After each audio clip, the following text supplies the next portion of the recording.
नमस्कार, मैं हूं राज और आप देख रहे हैं प्योर पॉलिटिक्स। राहुल गांधी के लिए खबर कुछ अच्छी नहीं है।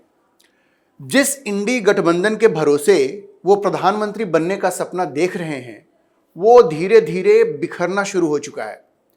अब ये इंडी गठबंधन तो बना ही ऐसे था। वो जैसे कहते हैं ना, कहीं का ईंट कहीं का रोड़ा, भानुमति ने कुनबा जोड़ा। तो इस इंडी गठबंधन का भी यही हाल है। इसे भी भानुमति के कुनबे जैसे ही जोड़ा गया था। इनको नीति, सिद्धांत, इन सब से कोई मतलब नहीं है। ये सब एकजुट सिर्फ इसलिए हुए हैं क्योंकि नरेंद्र मोदी इन सब के लिए सत्ता प्राप्ति के रास्ते का सबसे बड़ा रोड़ा बने हुए हैं। राहुल गांधी को प्रधानमंत्री बनना है तो बाकी जो क्षेत्रीय घटक दल हैं उनको अपने अपने राज्यों में सत्ता प्राप्त करनी है, मुख्यमंत्री की कुर्सी पर बैठना है। और सत्ता पाने के लिए इंडी गठबंधन के घटक दलों के बीच जिस तरह की उठापटक शुरू हो गई है, उसे देखकर यह बिल्कुल साफ लग रहा है कि इंडी गठबंधन में बिखराव शुरू हो चुका है और यह कब तक एकजुट रह पाएगा यह कहना मुश्किल है। राहुल गांधी सब कुछ देख रहे हैं लेकिन बेबस है। क्यों? क्योंकि कांग्रेस की हैसियत अब इतनी नहीं रही कि वो घटक दलों के सर्वमान्य नेता बन जाएं, उनके बीच उठापटक को रोक पाएं, उनके बीच कोई मध्यस्थता कर सकें। इनको कोई वैल्यू तो मिलेगा नहीं क्योंकि अब उन राज्यों में इनकी उतनी शक्ति रही नहीं है। अब ताजा उदाहरण महाराष्ट्र का है, जहां उद्धव ठाकरे की शिवसेना पूरा जोर लगा रही है कि आने वाले विधानसभा चुनाव में उद्धव को महाविकास आघाड़ी एमवीए का मुख्यमंत्री का चेहरा बनाकर पेश किया जाए। लेकिन इस बात को लेकर एमवीए में कोई एक राय नहीं है। शनिवार को शरद पवार ने तो उद्धव ठाकरे की मुख्यमंत्री पद का चेहरा बनाने की जो मांग है उसको सिरे से खारिज कर दिया। शरद पवार ने कहा कि नहीं भाई, ये तो नहीं हो सकता, कोई एक व्यक्ति हमारा मुख्यमंत्री का चेहरा नहीं बन सकता। उन्होंने कहा कि सामूहिक नेतृत्व ही हमारा सूत्र है। इस संबंध में तीनों गठबंधन सहयोगी मिलकर निर्णय लेंगे। मतलब साफ है, उद्धव के लिए रास्ता साफ नहीं है। शरद पवार ने साफ कह दिया है कि ऐसे सपने आप मत देखा कीजिए। सवाल यह है कि शरद पवार ने एक झटके में उद्धव की दावेदारी को क्यों खारिज कर दिया? क्या उद्धव ठाकरे को लेकर के शरद पवार को यह मालूम नहीं है कि अगर वो इस तरह से उन्हें ओपनली रिजेक्ट करेंगे तो क्या परिणाम हो सकता है? अब संजय राउत तो जोर शोर से ये बताने में लगे हैं कि जब चुनाव में कोई एक चेहरा होता है तो क्या क्या फायदे होते हैं। उन्होंने कहा कि राहुल गांधी अगर इंडी गठबंधन के पीएम पद के दावेदार होते तो ज्यादा सीटें आती। मतलब उद्धव सेना पूरा जोर लगा रही है। संजय राउत ये कह रहे हैं कि भाई हमारे नेता को चीफ मिनिस्टर का चेहरा बना दो तभी फायदा होगा। अपनी तरफ से संजय राउत भी पूरा जोर लगा रहे हैं। देखिए, शरद पवार राजनीति के मंझे हुए खिलाड़ी हैं। उन्होंने ये बयान ऐसे ही नहीं दिया होगा। महाराष्ट्र में असल में बहुत कुछ पर्दे के पीछे चल रहा है। देवेंद्र फडणवीस की मुलाकात हुई है उद्धव ठाकरे के साथ, वो भी लिफ्ट में। ये सीक्रेट मीटिंग हुई है और इसने भूचाल ला दिया है राजनीतिक गलियारों में। मजे की बात यह है कि जब उद्धव ठाकरे से इस बारे में पूछा गया, ये लिफ्ट में जो उनकी मीटिंग हुई देवेंद्र फडणवीस से, तो उन्होंने बड़ी इंटरेस्टिंग बात कही। वैसे तो उन्होंने कहा कि ये मुलाकात महज एक संयोग था, लेकिन उनके चेहरे पर जो हंसी थी उसका कुछ और ही मतलब निकाला जा रहा है। हंसते हुए उद्धव ठाकरे ने, एक फिल्म थी बहुत पुरानी, जब जब फूल खिले, उसका एक बड़ा ही लोकप्रिय गाना था, नाना करते प्यार तुम्ही से कर बैठे। तो उन्होंने कहा कि लोग ये सोच रहे होंगे कि यही सब कुछ होगा भारतीय जनता पार्टी के साथ, लेकिन भाजपा के साथ अब ऐसा कुछ नहीं होने वाला है, आप निश्चिंत रहिए। अब कहने के लिए तो उन्होंने कह दिया, लेकिन राजनीति में बॉडी लैंग्वेज, जेस्चर, ये सब बड़ा मायने रखता है। उनके चेहरे पे जिस तरह की हंसी थी उसको देख करके जो राजनीतिक विश्लेषक हैं वो कुछ और ही मतलब निकाल रहे हैं। कहते हैं ना कि राजनीति में जो करना होता है, जो रणनीति अपनानी होती है, वो कभी कहा नहीं जाता, और जो नहीं करना होता है वही कहा जाता है। तो अब उद्धव ठाकरे क्या करना चाह रहे हैं और क्या कह रहे हैं ये समझना बहुत आसान नहीं है। अब आगे उन्होंने जो कहा वो और भी इंटरेस्टिंग है। जब उनसे पूछा गया कि लिफ्ट में ही क्यों मिले देवेंद्र फडणवीस से, तो उन्होंने कहा कहते हैं कि दीवारों के कान होते हैं, इसलिए अब से कोई भी गुप्त बातचीत केवल लिफ्ट में ही की जानी चाहिए। मतलब वो भी कह रहे हैं कि कोई सीक्रेट बातचीत होनी हो, गुप्त बातचीत होनी हो तो सिर्फ लिफ्ट में ही होनी चाहिए। अच्छा, ये अकेले एक घटना नहीं है। एक अन्य घटना ये हुई कि भाजपा के जो मंत्री हैं चंद्रकांत पाटिल, जो पहले भाजपा के प्रदेश अध्यक्ष भी थे, उन्होंने उद्धव ठाकरे से मिलकर उन्हें चॉकलेट भेंट की और उद्धव ठाकरे ने कहा कि चलिए अगला चॉकलेट आप खिलाइएगा जब बजट आएगी तो बहुत कुछ चल रहा है भारतीय जनता पार्टी और शिवसेना के बीच में, पर्दे के पीछे बहुत कुछ चल रहा है, इतना तो तय है। अब इसका क्या परिणाम होगा ये अभी कहना मुश्किल है, लेकिन कहते हैं ना कि जहां आग लगती है वहीं से धुआं उठता है, तो ये आग तो लगी हुई है। अब ये देखिए कि उद्धव की भाजपा के साथ जो लड़ाई हुई थी वो किस लिए हुई थी? सीएम पद के लिए हुई थी ना।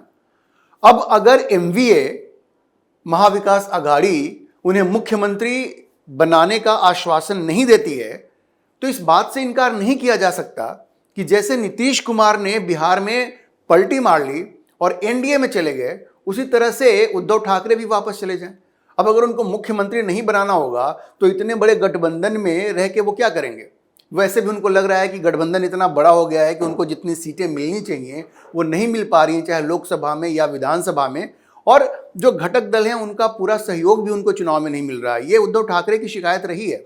तो जिस तरह का घटनाक्रम महाराष्ट्र में चल रहा है वो इंडी गठबंधन के लिए अच्छी खबर तो बिल्कुल नहीं है।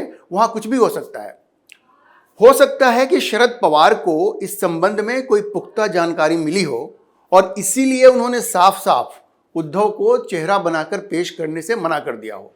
महाराष्ट्र में ये खींचतान जोर शोर से चल रही है और ये इंडी गठबंधन के लिए बिल्कुल भी अच्छी खबर नहीं है। अब ये तो महाराष्ट्र की बात हो गई। अब बंगाल का हाल देखिए। ममता बनर्जी ने संसद में स्पीकर पद के लिए कांग्रेस के उम्मीदवार का समर्थन करने से मना कर दिया, क्योंकि ममता बनर्जी ने देखा कि कांग्रेस मनमाने फैसले ले रही है। केश सुरेश को स्पीकर पद के लिए उम्मीदवार बना दिया, लेकिन ममता बनर्जी से पूछे बगैर। अब ममता बनर्जी को यह बात बुरी लग गई तो उन्होंने स्पीकर पद पर कांग्रेस को सपोर्ट करने से मना कर दिया। देखिए, पार्टियों के बीच में ये तल्खी है, ये उतनी कोई बड़ी बात नहीं है, लेकिन है भी। अब बंगाल प्रदेश की बात करें तो ममता बनर्जी वहां कांग्रेस के साथ किसी भी तरह की बातचीत के खिलाफ हैं, क्योंकि अधीर रंजन चौधरी पिछले चुनाव में उन्होंने जिस तरह की बयानबाजी की ममता बनर्जी के खिलाफ, और ममता बनर्जी को तब से ये लग रहा था कि अधीर रंजन चौधरी को कांग्रेस अध्यक्ष और राहुल गांधी का समर्थन हासिल है, इसीलिए वो इस तरह की बयानबाजी कर रहे हैं। तो लोकल लेवल पर जो कांग्रेस यूनिट थी अधीर रंजन चौधरी के नेतृत्व में, उनसे ममता बनर्जी बिल्कुल नाराज चल रही थी। और ये जो नाराजगी है कांग्रेस से, ये इसके मूल में यही चीज है कि बंगाल में कांग्रेस और लेफ्ट साथ में है और ममता बनर्जी को इस गठबंधन से, लेफ्ट से बिल्कुल एलर्जी है उनको। तो अधीर रंजन से वो नाराज पहले भी थी, आज भी हैं। ये और भी बात है कि एक दूसरी बात है कि अधीर रंजन चौधरी अब बंगाल में कांग्रेस के अध्यक्ष नहीं रहे, लेकिन दोनों पार्टियों के बीच में जो खाई बन गई थी वो अभी भी है। और ममता बनर्जी के हाव भाव से ये लग रहा है कि ये खाई जो है वो खत्म होती दिख नहीं रही है। अब बंगाल के बाद अगर हम लोग उत्तर प्रदेश की बात करें तो यहां समस्या और भी बड़ी है। राहुल गांधी अब 99 सीट मिलने के बाद एक तो वो 7वें आसमान पर हैं और वो बहुत ही ज्यादा महत्वाकांक्षी हो गए हैं। लेकिन समझने की बात यह है कि अगर कांग्रेस को ग्रो करना है, आगे बढ़ना है, तो उत्तर प्रदेश के बगैर ये होने वाला नहीं है। और राहुल गांधी ने जो एक कमेंट किया था वो बड़ा महत्वपूर्ण था। उन्होंने ये कहा था कि वाराणसी से अजय राय की जगह अगर प्रियंका गांधी उम्मीदवार होती तो वो प्रधानमंत्री नरेंद्र मोदी को हरा देती। अब कहने का मतलब क्या है कि कांग्रेस आज इस स्थिति में है कि वो प्रधानमंत्री को भी वाराणसी से हरा सकती है। अब आप सोचिए कि वो क्या मैसेज दे रहे थे। वो ये बता रहे थे कि उत्तर प्रदेश में हमारी ताकत बिल्कुल तेजी से बढ़ रही है।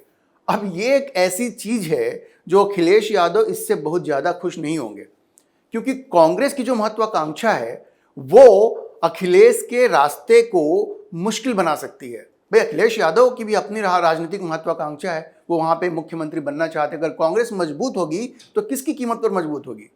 तो ये समझने की बात है, उत्तर प्रदेश में कांग्रेस और समाजवादी पार्टी, इनके रिश्ते ऐसे नहीं रह पाएंगे, क्योंकि राहुल गांधी धीरे धीरे बहुत ज्यादा महत्वाकांक्षी होते जा रहे हैं। और अभी आपने देखा होगा कि संसद में इमरजेंसी को लेकर के जब कांग्रेस के जो मेंबर थे वो वेल की तरफ बढ़ रहे थे, अपनी सीट से खड़े हो गए जब स्पीकर ने वो प्रस्ताव पढ़ा था, तो समाजवादी पार्टी के सदस्यों ने उनका साथ नहीं दिया। तो इन दोनों पार्टियों के बीच में भी सब कुछ बहुत सामान्य नहीं है। वैसे भी उत्तर प्रदेश में बहुत कुछ हो रहा है। इस बार बहुजन समाज पार्टी और चंद्रशेखर आजाद रावण की जो पार्टी है वो दोनों बाईपोल्स लड़ने जा रहे हैं। देखिए, बहुजन समाज पार्टी कभी भी उपचुनाव नहीं लड़ती है, लेकिन चूंकि चंद्रशेखर आजाद रावण की तरफ से जो चुनौती उनको दी गई है, नगीना से जो वो जीत गए हैं, वो मायावती के लिए बहुत बड़ी मुश्किल एक तरह से खड़ी हो गई है, क्योंकि जो दलित का जो वोट है ना, वो अब चंद्रशेखर आजाद को भी मिल रहा है। और अगर एक बार जो मुसलमान है उत्तर प्रदेश के, जिन्होंने की बड़ी संख्या में या एन ब्लॉक वोटिंग करी है समाजवादी पार्टी के लिए और बहुजन समाज पार्टी को वोट नहीं दिया, अगर उन्हें एक बार ये एहसास हो जाए कि चंद्रशेखर आजाद रावण जो हैं उनके कैंडिडेट्स अगर बीजेपी को हराने की स्थिति में हैं, तो ये मुसलमान फिर चंद्रशेखर आजाद रावण की पार्टी को भी वोट दे सकते हैं। तो यूपी की जो लड़ाई है वो धीरे धीरे बहुत ही दिलचस्प होती जा रही है। ऐसे में अखिलेश यादव ये बिल्कुल नहीं चाहेंगे कि कांग्रेस हद से ज्यादा महत्वाकांक्षी हो जाए। कुल मिलाकर ये देखा जाए तो राहुल गांधी के लिए चीजें सही दिशा में नहीं जा रही हैं। इंडी गठबंधन बिखराव की तरफ बढ़ रही है, महाराष्ट्र से लेकर बंगाल और उत्तर प्रदेश तक। और राहुल गांधी का वजन अब इतना रहा नहीं कि वो कुछ कर सकें महाराष्ट्र में या बंगाल में या उत्तर प्रदेश में। वो अपने बूते ये जो चीज़ें अलग अलग उनकी पार्टी और समाजवादी पार्टी के बीच में जो उत्तर प्रदेश में है, या बंगाल में उनकी पार्टी और ममता बनर्जी के बीच में है, लेफ्ट के बीच में है, या एमवीए के बीच में जो महाराष्ट्र में है, उसमें राहुल गांधी अपनी तरफ से बहुत कुछ कर सकें, अभी उनकी राजनीतिक हैसियत उतनी है नहीं। तो आने वाला जो वक्त है वो इंडी गठबंधन और राहुल गांधी के लिए बहुत ही मुश्किल होने वाला है। आज के लिए इतना ही। अगर आपको ये वीडियो पसंद आया हो तो आप इसे लाइक करें, शेयर करें और चैनल को सब्सक्राइब करना ना भूलें।